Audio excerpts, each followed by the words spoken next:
والصلاة والسلام على سيدنا وسندنا وحبيبنا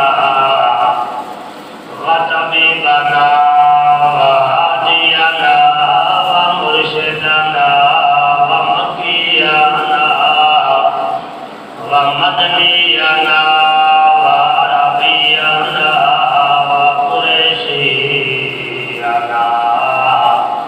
سيدنا مولانا محمدا عبده ورسوله أما بعد فأعوذ بالله من الشيطان الرجيم بسم الله الرحمن الرحيم واتخذ الله إبراهيم خليلا آمنت بالله صدق الله العظيم وصدق رسوله النبي الكريم قال الله تبارك وتعالى في شأن حبيبه إن الله وملائكته يصلون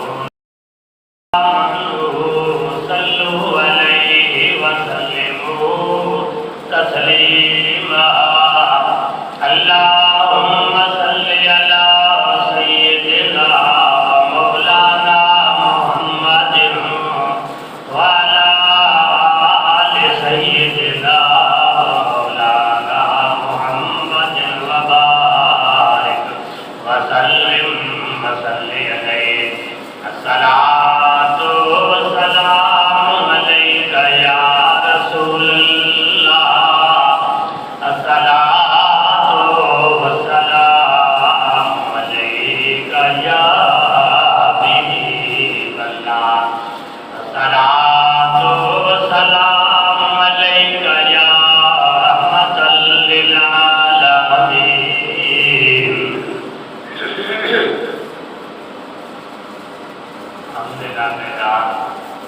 اللہ رب العزت کی دربار میں پیش کرنے کے بعد درود بر ذات سید الوجود آقا نامدار محمد مصطفیٰ احمد مجتبیٰ صلی اللہ تعالی علیہ وسلم کے دربار میں پیش کرنے کے بعد اللہ رب العزت کے پاک کلام میں سے آیات مبارکہ تلاوت کی ہے۔ اس آیات میں اللہ رب العزت نے حضرت ابراہیم علیہ نبینا علیہ السلام کا ذکر فرمایا۔ ہر دور کے اندر جو پیغمبر آیا تو اس کا مخالف بھی ضرور آیا۔ حضرت موسیٰ علیہ السلام آئے تو اس کے مقابلے میں فرعون آیا۔ ابراہیم خلیل اللہ آیا تو اس کے مقابلے میں نمرود آیا۔ میرے آقا جب دنیا میں تشریف لائے تو اس کے مقابلے میں ابو جہل آیا۔ اسی طرح اللہ والے دنیا کے اندر آئے، دین کی تبلیغ کرتے رہے تو ان کے ساتھ کوئی نہ کوئی مخالف ضرور آتا رہا۔ یعنی اللہ والے اللہ کا پیغام دیتے، وہ ان کو پسند نہیں ہوتا تھا، اس کی مخالفت کرتے۔ تو جیت اس کی ہوتی ہے جو حق پہ ہوتا ہے، جو سچا ہوتا ہے۔ اللہ تبارک و تعالیٰ اس کی مدد فرماتے ہیں۔ اسی طرح ہر دور کے اندر حق اور باطل کی لڑائی چلتی آ رہی ہے اور قیامت تک چلتی چلی جائے گی۔ وہ لوگ جو اللہ کے دین کو پسند کر گئے، اللہ اس کے رسول کی شریعت کو پسند کر گئے، وہ دنیا کے اندر بھی کامیاب اور آخرت کے اندر بھی کامیاب۔ جن لوگوں نے اللہ اس کے رسول کی شریعت کو نہ مانا، دنیا کے اندر بھی ذلت اور آخرت کے اندر بھی ذلت۔ اسی طرح موسیٰ علیہ السلام نے آ کر پیغام دیا تو مقابلے میں فرعون اٹھ کے کھڑا ہو گیا۔ چاہے موسیٰ کلیم اللہ کہ ہم تیری باتیں نہیں مانتے، تو جیت موسیٰ علیہ السلام کی ہوئی۔ ابراہیم خلیل اللہ آئے تو اس کے مقابلے میں نمرود آیا۔ کہا کہ اے ابراہیم کہ ہم تیری بات نہیں مانتے، تو جیت ابراہیم خلیل جو کچھ بھی کرتے رہے اللہ رب العزت ان کو ہر مقام پر عطا فرمائے۔ جب میرے آقا آئے تو آپ نے آ کر اعلان کیا تو ابو جہل والوں نے کہا کہ اے محمد صلی اللہ علیہ وسلم کی یہ بات ہمیں پسند نہیں ہے، ہمارے مزاج کے خلاف ہے، ہمارے طریقے کے خلاف ہے، ہمارے سنسکرتی کے خلاف ہے، یہ بات ہم نہیں مانتے۔ میرے آقا نے فرمایا جو تمہارے مزاج کے خلاف لگ رہی ہے تمہارے لیے یہ اچھی ہے، جو سمجھتے ہو یہ ہمارے برادری کے خلاف ہے، جو کچھ میں کہہ رہا ہوں یہ برادری کے مطابق ہے۔ تو پیارے محبوب صلی اللہ تعالی علیہ وسلم نے آ کر یہی پیغام دیا، اور دنیا کے اندر جتنے اللہ والے آئے تو یہی پیغام دیا کہ تمہیں ظاہری طور پہ عیش و آرام تمہارا ختم ہوتا ہے، اللہ کا رسول جو پیغام لے کے آیا ہے اس کے اندر کامیابی۔ ابو جہل نے ایک بندے کو مقرر کیا کہ 100 روپیہ میں تمہیں روز دیا کروں گا، اس چوراہے پہ بیٹھ جا، یہاں جانے والے آدمی کو جانے دے، اور جہاں محمد کریم صلی اللہ تعالی علیہ وسلم کا گھر مبارک ہے یہاں کسی کو نہ جانے۔ تو ابو جہل کہنے لگا کہ کیسے روکے گا، مجھے تو پتا چلے میرا تو دل مطمئن ہو کہ تو کس طرح روکے گا۔ وہ کہنے لگا کہ اگر کوئی غریب آدمی آیا تو ڈنڈا اٹھا کے کھڑا ہو جاؤں گا، خبردار کہ اس گلی میں نہیں جانا۔ یہ اگر کوئی امیر یا پیسے والا آیا تو منت سماج کر لوں گا، اس کو پیر پاؤں پر جاؤں گا کہ یہاں یہ راستہ نہ جا دوسرا راستہ چلا۔ ابو جہل نے کہا کہ بڑا دانا آدمی ہے، یہی کام کا ہے، اور سارا دن صبح سے شام تک بیٹھا رہے، شام کو گھر جا کے سو جائے۔ ایک دن اس کو بخار آ گیا، وہ نہیں آیا، پھر شام کو گیا، ابو جہل نے کہا کہ یہ 100 روپیہ لے جاؤ۔ اس نے کہا کہ آج میں نے کام نہیں کیا، یہ 100 روپیہ تم سے نہیں لوں گا، مجھے بخار تھا، میری طبیعت خراب تھی، میں کام پہ نہیں آیا، ویسے تمہیں بتلانے کے لیے آیا ہوں کہ شاید میں کل بھی نہ آؤں۔ تو یعنی اس وقت کے کافر لوگ بھی آپ نے وعدے کے پکے تھے۔ ہمارا دعویٰ مسلمان ہے، مسلمانیت کا ہے، جو چیز ہمیں مل جائے ہم نہیں چھوڑتے۔ اس نے کہا کہ میں نے آج کام نہیں کیا، نہیں لیتا۔ جب وہ رات کو جا کر گھر میں سویا، اپنی بیوی کو کہتا ہے بات سن، میرا دل کرتا ہے، ٹھیک ہے میں تنخواہ ابو جہل سے لیتا ہوں، یعنی پہلا یہاں لیتا ہوں کہ محمد کریم صلی اللہ تعالی علیہ وسلم کے پاس کسی کو جانے نہیں دیتا، پر میرا دل کہتا ہے کہ محمد سچا ہے۔ اس نے کہا کہ محمد یہ سچا ہے، ابو جہل جو ہے یہ غلط ہے۔ بیوی کہنے لگی خبردار اگر تم نے دوبارہ بات کہی تو میں ابو جہل کو جا کر کہوں گی کہ یہ درخواست تم سے لیتا ہے، تعریف محمد کی کرتا ہے۔ میں جا کے کہوں گی یہ درخواست تم سے لیتا ہے، تعریف محمد کی کرتا ہے۔ وہ کہنے لگا جو سچی بات ہے نا وہ تو کہنی چاہیے نا، سچی بات جو ہے وہ تو کہنی چاہیے، جو سچ ہے اس کو سچ کہنا چاہیے۔ وہ خاموش ہو گیا۔ ایک دن رات کو اس نے کیا کیا، دروازہ بند کر کے اپنے گھر کی کنجی لگا کے آیا پیارے محبوب کے دروازے میں کہ یا رسول اللہ صلی اللہ علیہ وسلم کہ میرا دل کرتا ہے کہ آپ سچے ہیں، دل میرا مانتا ہے، پر مجھے کوئی چیز ایسی دکھائے جس کو دیکھ کر میرا دل جو ہے وہ مطمئن ہو جائے۔ یعنی ابو جہل نے جتنی تصویریں بنائی اللہ رب العزت نے ان کو ختم کر دیا، میرے پیارے محبوب کی شان دکھلائی۔ اس طرح ہر پیغمبر کی اللہ رب العزت نے لوگوں کے سامنے شان دکھائی، اللہ رب العزت نے آپ نے دوست ولی اللہ کی شان دکھلائی کہ لوگ دیکھ کر یہ کہے کہ یہ اللہ کا ایک بندہ ہے، رب کائنات اس کی مدد فرماتا ہے۔ تو اس نے کہا کہ یا رسول اللہ میرا دل کرتا ہے کہ فلاں زمین کے اندر یہ کھجی میرے پاس ہے، رات آپ پتھری ڈالے، راتوں رات درخت پیدا ہو جائے اور صبح اٹھ کر میں اس کی کھجیاں کھاؤں، میں ایمان لے آؤں۔ آپ نے فرمایا چل، یہ نہیں کہا کہ یہ راتوں رات کیسے، اگر سائنس والے کو بھی کہو آج کل کا دور جو چل رہا ہے، سائنس والوں کو بھی یہ کہو کہ آپ یعنی جانتے ہیں یہ راتوں رات درخت بھی لگ جائے گا، پھل بھی لگ جائے گا، پک بھی جائے گا، کوئی آدمی نہیں مانے گا، اس کا ذہن تسلیم کرے گا بھی نہیں، یہ ہو بھی نہیں سکتا۔ تو میرے آقا نے فرمایا ٹھیک ہے چل تو، آپ نے جہاں جگہ وہ کہتا کیا، جا کر میرے آقا یعنی پتلیاں ڈالتے گئے، یعنی آپ واپس جا کے سو گئے۔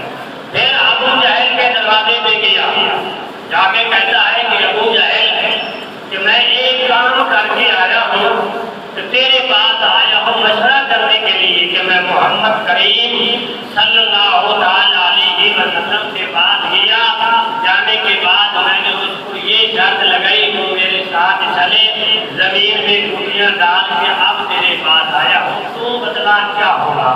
ابو جہل کہنے لگا کام تو غلط کر کے آیا ہے تو، یہ راتوں رات گھٹیاں پیدا ہو جائیں گے، درخت بھی لگ جائیں گے، پھل بھی لگ جائے گا، پک بھی جائے گا۔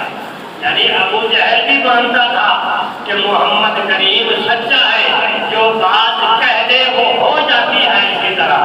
پھر آپ نے کہا کہ کیا کرے؟ جب ابو جہل تھوڑی دیر بیٹھ گیا، بیٹھنے کے بعد کہا چل کے جہاں تو ڈال کے آیا، اس کو لے گیا، گٹھلیاں نکال کے لے آئے کہ آپ یعنی بیج نکال دیا، اب کیسے پیدا ہوگی؟ اس کو یہ خبر نہیں کہ ڈالنے والا امام الانبیاء، جس کے لیے اللہ رب العزت نے پوری کائنات بنا دیا ہے، اور یہ کہہ دیا کہ وَلَسَوْفَ يُعْطِيكَ رَبُّكَ فَتَرْضَىٰ، کہ اے محبوب کہ میں تمہیں ہر مقام کا راضی کروں گا، ہر جگہ پہ راضی کروں گا، ہر وقت تمہیں راضی کروں گا۔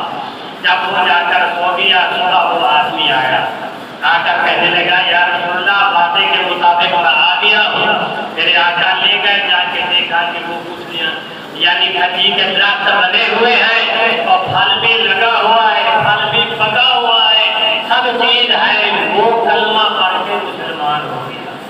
یعنی باطل آدمی جو بھی ہوتا ہے، سچی یا جھوٹی، آپ کو سچا کرنے کے لیے ان کے اوپر الزامات بھی لگاتے ہیں اور یعنی بہتان بھی لگاتے ہیں، سب کچھ ہوتا ہے۔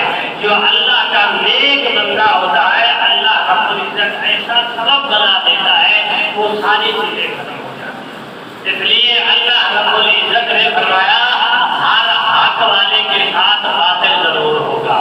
باطل کہے گا کہ میری مرضی چلے، جو سچا ہوگا وہ کہے گا اللہ اس کے رسول کی مرضی دنیا کے اندر چلے، اور دنیا والے اس چیز کو اپنائے اور کامیاب ہو جائیں گے۔ تو اس لیے اللہ رب العزت نے ابراہیم خلیل اللہ کو دنیا کے اندر بھیجا کہ جائے ابراہیم خلیل اللہ کہ میرا پیغام دے گیا کہ دنیا کے اندر ہر چیز کی ہمیں تعریف کرنے والے ہیں، بتوں کی تعریف کرنے والے ہیں، بت بیچنے والے ہیں، ذمہ داروں و امیروں کی تعریف کرنے والے ہیں، ہر چیز کی تعریف کرنے والے ہیں، پھر اللہ کی تعریف کرنے والا کوئی نہیں۔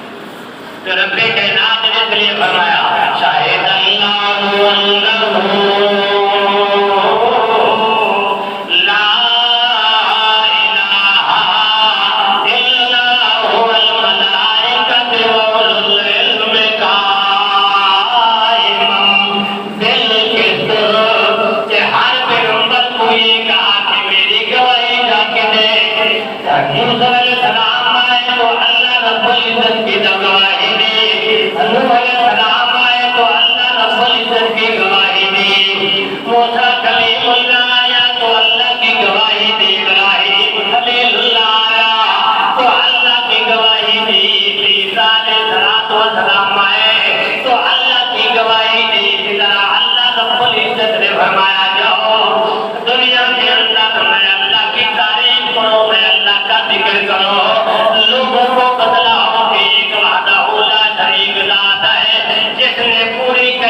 ہر چیز کو رزق دینے والا بھی وہی ہے. لو کان فیہما آلہۃ الا اللہ لفسدتا. کہ اگر دوسرا خدا ہوتا تو دنیا کے اندر جھگڑا پیدا ہو جاتا. ایک خدا کہتا کہ فلاں کو ہم کو رزق دینا ہے, دوسرا خدا کہتا ہے کہ فلاں کو ہم کو رزق نہیں دینا. اس لیے آپ اپنے خداؤں کا جھگڑا پڑ جاتا. تو اللہ رب العزت نے فرمایا کہ اللہ لفسدتا. دوسرا کوئی خدا نہیں میرے مقابلے میں. اگر کوئی میرے مقابلے میں خدا بنائے گا تو فرمایا کہ کوئی ایمان سے خارج ہو جائے گا. تو ابراہیم خلیل اللہ کو رب کائنات نے بھیجا. یا ابراہیم خلیل اللہ, میں اللہ رب العزت کا پیغام سنا. لوگوں کو پتہ چل جائے جن لوگوں نے خدائی دعویٰ کیا ہوا ہے ان کو جا کر کہہ دے خدا تو نہیں اللہ. خدا تو اللہ رب العزت کی ذات ہے جس نے تمہیں بھی پیدا کر کے دنیا کے اندر بھیجا, مجھے بھی پیدا کر کے دنیا کے اندر بھیجا. تو باطل کی طرف ہے, میں حق کی طرف ہوں, اور تو اور میں مقابلہ کروں. میں حق پہ ہوں, میں جیت جاؤں گا, تو نہیں جیت سکے گا. تو ابراہیم خلیل اللہ کو اللہ رب العزت نے دنیا کے اندر بھیجنے کا ارادہ فرمایا. تو نمرود نے خواب دیکھا رات کو کہ ایک یعنی ستارہ طلوع ہوا ہے کہ دنیا کے اندر اس کی روشنی چھا گئی, سب کی سب روشنیاں ختم ہو گئی. نمرود نے خواب دیکھا کہ ایک ستارہ طلوع ہوا ہے, دنیا کی ساری روشنیاں اور سب چیزیں سب کے اوپر وہ حاوی ہو گئی. وہ علم رکھنے والے مجوسی آج کل بھی جو علم رکھتے ہیں حساب کتاب کر کے تمہیں بتلا دیتے ہیں کہ تو یہ کر کے آیا ہے, کہ یہ کام کیا ہے, یہ سب کچھ کیا ہے. ہم تو اس کو ولی اللہ سمجھتے ہیں, کہتے ہیں یہ بڑا پہنچا ہوا, حالانکہ وہ پہنچا سوچا نہیں ہوتا. وہ ایک علم ہے جس کی وجہ سے حساب کر کے آپ بتا سکتے ہیں کہ 8 دن کے اندر تم یہ کام کیا ہے, 1 مہینے کے اندر تو نے یہ کام کیا ہے, 6 مہینے گزر کے تو نے یہ کام کیا ہے. وہ علم کی وجہ سے وہ سب چیز تمہیں بتلا دیتا ہے. ہم یہ سمجھتے ہیں کہ یہ اللہ تعالیٰ بڑا دیکھ بتائے گا, حالانکہ وہ کالا جادو کرتا ہے. کالا جادو کرنا حرام ہے, مسلمان کے لیے ناجائز ہے. اگر وہ کرے گا تو ایمان سے کھائے گا. اور کچھ لوگوں کا یہ بھی نظریہ ہے کہ پیارے محبوب صلی اللہ علیہ وسلم کی ذات پر کالا جادو کیا گیا تھا, یعنی آپ کو پر کالا جادو کیا گیا تھا, آپ کو پر حاوی ہو گیا, آپ بیمار ہو گئے, پریشان ہو گئے. یعنی امام الانبیاء تو وہ نبی ہے کہ پوری کائنات کو اکٹھا کر دیا جائے تو میرے نبی کی شان کو نہیں پہنچ. جادو کالا کیا ہے, حرام چیز پہ ہوتا ہے. کرنے والا بھی پہلے حرام کرتا ہے, بعد میں وہ کالا جادو کرتا ہے. یعنی قرآن جو ہے یہ پاک کتاب ہے, میرے نبی اس سے بھی زیادہ پاک ہے. میرے نبی کو پر اگر کالا جادو حرام چیز چل گئی, وہ نبی تو نہ رہا. وہ نبی تو نہ رہا. نبی تو وہ ہے کہ سب چیز سے اعلیٰ اور پاک ہے. کالا جادو میرے نبی پہ کیسا چلے گا؟ اگر ایسا ایمان رکھنے والا جو میرے نبی کی ذات پر حرام چیز چلی ہے, کالا جادو چلا ہے, وہ ایمان چلا ہے, اس کے گلے میں ایمان نہیں. اگر نبی کی ذات میں بھی جادو چل گیا تو باقی کیا رہ گیا؟ پھر تو قرآن سے بھی یعنی کالے جادو کی شان زیادہ ہو جائے. اللہ رب العزت فرما رہا ہے کہ میرے نبی کی شان کے مقابلے میں کوئی چیز نہیں. اللہ رب العزت کی ذات کے بعد میرے نبی کی شان ہے اور کسی کی شان نہیں. اگر اس پہ یہ کام ہو جائے تو پھر کالا جادو سب سے اعلیٰ اونچا ہو گیا. اونچی چیز تو یعنی ہلکی چیز پہ وہ حاوی ہو جاتی ہے.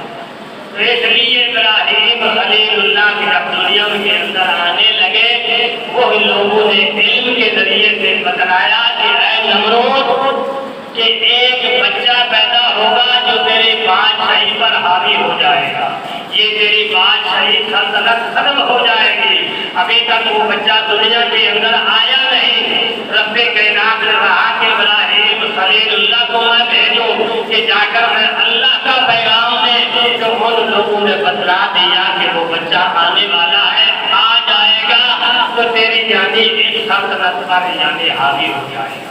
تو کچھ لوگ یہ سمجھتے ہیں کہ کل کی خبر کسی کو نہیں کہ کل کیا ہونے والا ہے، یعنی وہ مجوسی غیر مسلم علم رکھنے والے بتلا رہے ہیں کہ بچہ پیدا ہوگا تیرے اوپر حاوی ہو جائے گا۔ وہ تو اس وقت آج کل کی سائنس ہے یہ بھی کل کی خبر کا 8 دن کی خبر پہلے دے دیتے ہیں کہ یہ کام ہونے والا ہے۔ حالانکہ یہ سورج یا چاند گرہن ہوتے ہیں، یہ کسی کو پتہ نہیں چلتا، یہ سائنس رکھنے والے پہلے بتلا دیتے ہیں اس وقت اور اس ٹائم کو فلاں ملک کے اندر ہوگا اور اس وقت اس ٹائم کو فلاں ملک کے اندر ہوگا۔ اسی طرح جب وہ بتلاتے ہیں اس کی وجہ سے وہ ہو جاتا ہے، یعنی یہ دنیاوی علم رکھنے والے تو یہ کچھ بتا رہے ہیں جن کو اللہ رب العزت نے خود علم بڑھایا اور علم کا منبع بنا کر بھیجا، اس کو کوئی خبر نہیں کل کی نکل جاؤ۔ لوگوں کا ایسا بھی نظریہ ہے کہ نبی کو دیوار کے پیچھے کی خبر بھی نہیں ہے۔ سائنس کا علم رکھنے والے تو 8 دن کا پہلے بتلا کہتے ہیں کہ ماں کے پیٹ کے اندر بچہ ہے یا بچی ہے کسی کو خبر نہیں۔ آج کل کی سائنس بتلا رہی ہے پیٹ میں بچہ ہے یا اگر ہم جا کے کروا کے آتے ہو لوگ جاتے ہیں دیکھیے بچہ ہے کہ بچی ہے، وہ سب کچھ بتلا دیتے ہیں۔ یہ کیا ہے؟ انسان کی بنی ہوئی چیز تمہیں بتلا رہی ہے کہ کیا ہو رہا ہے۔ جو اللہ رب العزت نے علم وہی میرے آقا کو عطا کیا، جو علم شاید ہم پڑھ رہے ہیں یا پڑھائے کیا اس شاید میرے نبی کو نہیں تھا؟ میرے نبی کے پاس یہ علم تھا تو آپ نے دنیا کے اندر بھیجا ہے، وہ علم ہمیں بھیجا ہے۔ شاید پڑھنے والا نبی سے بھی زیادہ طاقت رکھتا ہے یا زیادہ علم رکھتا ہے یا زیادہ مجھے رکھتا ہے؟ نہیں، شاید میرے نبی سے سب چیز نیچے ہے، میرے نبی کے اوپر کوئی چیز نہیں۔ اس لیے فرمایا انہوں نے چاہے نمرود کے بچہ آنے والا ہے آ جائے گا، تیری بادشاہی پہ یعنی حاوی ہو جائے گا۔ جب بچہ ماں کے پیٹ میں آیا تو انہوں نے کہا کہ اے نمرود، وہ بچہ ماں کے پیٹ میں بھی آ چکا ہے، ماں کے پیٹ میں بھی آ چکا ہے۔ اس نے کہا جتنے حاملہ ہوتا ہے ان کے بچے گروا دو۔ روایتوں کے اندر آتا ہے کہ نمرود نے 1 لاکھ بچہ مروایا، مردوں کو پابندی لگا دی خبردار کوئی گھر میں نہ جائے، سارے باہر رہو، اور جو عورت حاملہ ہو اس کے بچے یعنی اسے ختم کر ڈالو، وہ بچہ پیدا نہ ہو۔ تو رب کائنات نے فرمایا کہ لیجزی اللہ امرا کان مفعولا، میں اللہ رب العزت کا جو فیصلہ ہو گیا ہے وہ اسی طرح ہو کر رہے گا، میرے فیصلے کو کوئی روکنے والا نہیں۔ اگر دنیا کی ساری دنیا اکٹھے ہو جائے کہ یہ فیصلہ ہو گیا ہے کہ ہم اس کو روک دیں گے، رب کائنات فرماتا ہے اس کو کوئی نہیں روک سکتا، اس کو نہ وہ فیصلہ میرا ہو کر رہے گا۔ نمرود زور لگاتا رہا، سب کچھ کرتا رہا، تو رب کائنات نے فرمایا لیجزی اللہ امرا کان مفعولا، ابراہیم خلیل اللہ دنیا کے اندر آئے گا، کوئی روکنے والا بھی نہیں ہے۔ ابراہیم خلیل اللہ آیا، ہر عورت کو چیک کیا جا رہا ہے کہ کون حاملہ ہے کون نہیں۔ اللہ رب العزت نے ابراہیم خلیل اللہ کی والدہ کی عمر بھی چھوٹی تھی، اس پہ کسی نے یقین بھی نہیں کیا کہ یہ حاملہ ہے کہ نہیں ہے، جو مالک کا جو فیصلہ ہو چکا ہے۔ جب یعنی ابراہیم خلیل اللہ دنیا کے اندر آئے تو بتلایا کہ نمرود وہ بچہ دنیا میں آ گیا ہے، کہا کہ تلاش کرو کہ وہ کہاں ہے، تلاش کرتے رہے، ابراہیم خلیل اللہ نہیں ملا۔ نمرود پریشان ہو گیا، وہ بچہ آ گیا ہے جو میں نے خواب دیکھا، کیونکہ اللہ رب العزت نے جو فرمایا حق اور باطل کے ساتھ باطل ضرور ہوگا، اور چیز حق کی ہوگی باطل جو ہے تو ختم ہو جائے گا۔ یہ اللہ رب العزت کا فیصلہ ہے، جو حق کے ساتھ رہے گا وہ دنیا کے اندر بھی کامیاب ہے اور آخرت کے اندر بھی کامیاب ہے۔ حق کیا ہے کہ میں یطیع الرسول فقد اطاع اللہ، جس نے اللہ اس کے رسول کی اطاعت کی وہ دنیا کے اندر کامیاب ہے اور آخرت کے اندر بھی وہی کامیاب ہے۔ تو ہم دعا کرتے ہیں کہ اللہ تبارک و تعالی ہمیں شریعت پر اور پیارے محبوب کے نظام پر چلنے کی توفیق عطا فرمائے اور رب کائنات ہمیں عمل کی توفیق عطا فرمائے۔ الحمدللہ